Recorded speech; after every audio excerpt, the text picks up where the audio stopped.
Hello, here's an email from Emily. Emily says, I'm struggling with two things mainly. The first is that I had a year I considered to be truly anorexic, and then I spent the past 3-ish years in quasi recovery, and I'm genuinely confused as to where I go from here.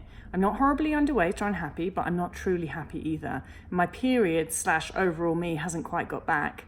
Also, I think more importantly, when I was really struggling, my mother, she's a single parent, never realised the extent of my illness. I never admitted I had an eating problem, and she never even seemed to consider that might have been an issue, even though remnants of it are still pretty visible, even today. Eating at certain times, alcohol to avoid food, getting angry when spontaneous food is announced. Part of me thinks that if she never realised, it isn't a problem, and the other part of me is angry that she never realised this food thing, and that's caused me more mental torture than anything else my anxiety has put me through. Emily. All right.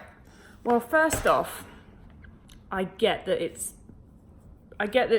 made you angry that your mum didn't realise. Like, I do get that. I don't want to invalidate that. I do get that. I understand why you would feel angry, all of those things. But it's also not going to serve you.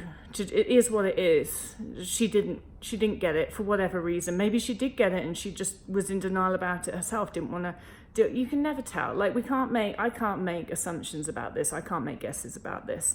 And don't let yourself fall into that trap of, oh, if someone else didn't notice that I've got an eating disorder, then I don't need to go through recovery, because that's just a loophole that your brain is doing in order to try and get you out of something that you're quite fearful about doing. So let's nip that in the bud straight away. That is not an excuse that you can use, and it's not relevant. A lot of the time, people with eating disorders, you can't look at them and tell that they've got an eating disorder. And even the behaviours that are observable are always the tip of the iceberg. There's always so much more shit going on up here than we display in our behaviours. And you know that, really.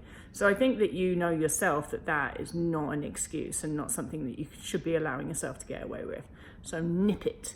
And it doesn't matter.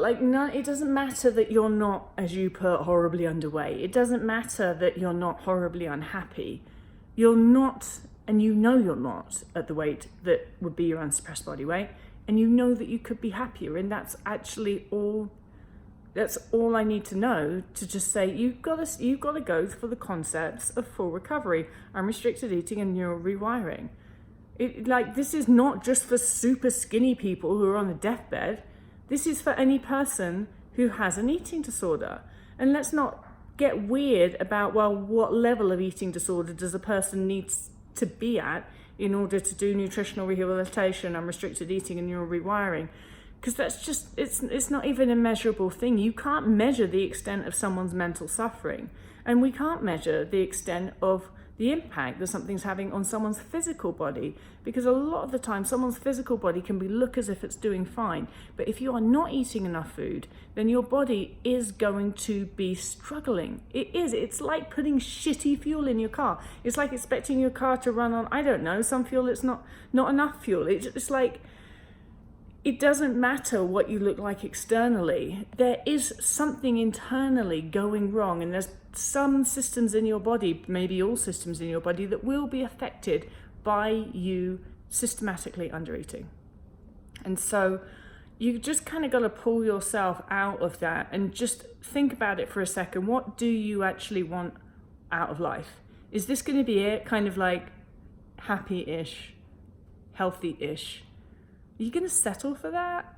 No, you're not going to settle for that, Emily, because there's way more to it, and you only get one chance at this. And so you're not going to settle for happy-ish, recovered-ish, healthy-ish, are you? Nope. You're going for full recovery because you're going to try and live the best life that you can. So get on with it. Get up and go get a packet crisps and chocolate bar, and then sit down and eat them. And then go and get some more, and actually start tapping in to that hunger that I'm sure is probably there for you. I hope you're doing okay. Oh, and maybe talk to your mum. You should get that off your chest. I mean, maybe, I'm not a therapist. That could be an awful thing. I don't know. It's like the thing that somebody should say, isn't it? Go and talk to your mum, and then you'd go and talk to your mum, and you'd have this huge raging row and never talk to each other again and be estranged, and it would be all my fault. So definitely don't take my advice on, family relationship stuff, because take my advice on the eating disorder stuff, though. I know what I'm talking about there. Hope that helps. Bye.